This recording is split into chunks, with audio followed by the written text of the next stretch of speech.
भरने की विधि है कि नीचा करो जो खाली होता है। आज बड़े बड़े सत्संगा का मंच लगता है तो संत महात्मा को ऊपर बैठाते हैं और भगत लोग नीचे बैठते हैं। क्यों?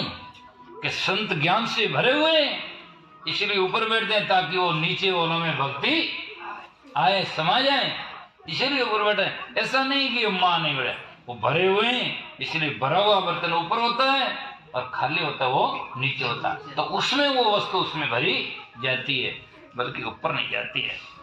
तो कुल ऊंचो आपे अग्नि, और यदा कदा थोड़ी जती रहे सुगंध तो वह आपस में बांसड़ा घसी जाए, तो घसन वेदना सुगंधी आग लग जाए। कुल ऊंचो आप ही अग्नि, आप अग्नि लागे तो इसलिए वो सुगंधी घसीट के खत्म हो जाती। तो अहंकार होता आप। कुल ऊंचो आप ही अग्नि, पोल भरमना माय। और तीसरी बात है कि मन में थोतो है, बांस थोता होता है और इधर भ्रमना होती है। महाराज के पास में जाएंगे तो क्या का पता नहीं क्या कर देंगे। कोई लोग तो कहते छुड़ा देंगे, कोई लोग कहते घर छुड़ा देंगे। क्यों? महाराज कहते कोई बाड़ो भरियो है ना। यदि घर छुड़ाते तो आज मुझे 37 साल होने जा रहे हैं, तो सजना जाकर के पूरा आश्रम भरा हुआ होता वहां जाकर के। आज भी हम भाई बहन दो बेटे तो कहाँ भरा हुआ है, कहाँ छुड़ाते हैं। ये तो पागलपन की लोगों की एक भावना है और जाकर के वास्तविकता जानते नहीं होंगे तब जाकर करते हैं।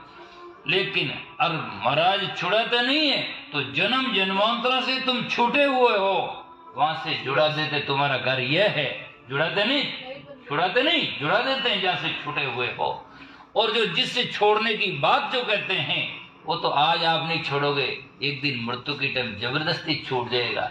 इसलिए संत कहते हैं पहले छोड़ दो और जहां तुम्हारा जहां है वहां जहां से जोड़ दो। ये संत महात्मा कहते हैं।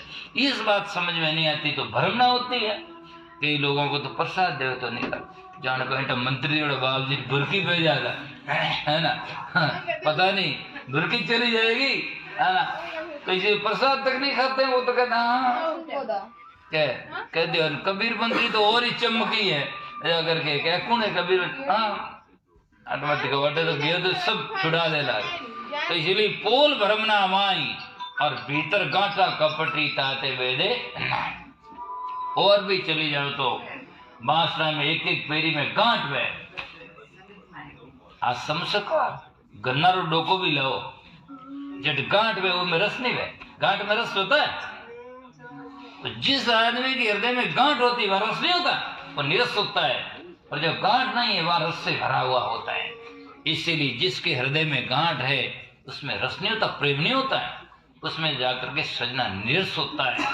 इसलिए सजना गन्ना का डोका में बांसना में तो गांठ होती है और भाई साहब के मन में खाली आंट होती है ना। इसीलिए जाकर के सजना उसमें निरस होता है। तो कुड़ ऊंचू आपे अग्नि पोल भरमना माई, भीतर गांठा कपटी ताते बेदे नाय। इसीलिए चंदन की सुगंध बांस में नहीं जाती है।